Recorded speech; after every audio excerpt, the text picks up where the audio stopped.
Hey guys, welcome to my channel, and in this video I'm gonna show you how to lock Messenger on your Android device. So it's super easy and we will make sure you get it right. You just make sure to watch the complete video carefully to avoid forgetting anything and making mistakes. So let's get started. Open your phone setting, scroll down and search for the apps. Now you can see app lock. Scroll down and search for the Messenger, or you can search on the search bar Messenger.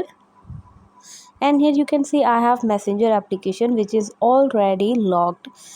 So to lock that application, just simply turn on this feature and this application will be locked. Now you can see if I open this application, so there is required a password to open that application.